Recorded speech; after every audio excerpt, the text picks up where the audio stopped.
রসুলপুরে বনমা সাউন্ডের সঙ্গে কম্পিটিশন করতেছিস সালার তোকে একের বার কুত্তার মতো গোহারান হারিয়ে বাড়ি পাঠিয়ে দিয়েছিলাম আবার এবারও চলে এসেছিস তোর কি লজ্জা নাই ভালো কথা বলছি আমার সামনে থেকে সরে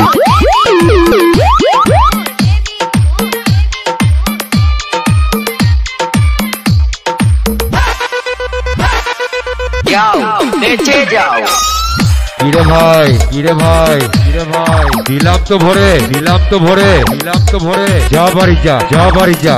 যা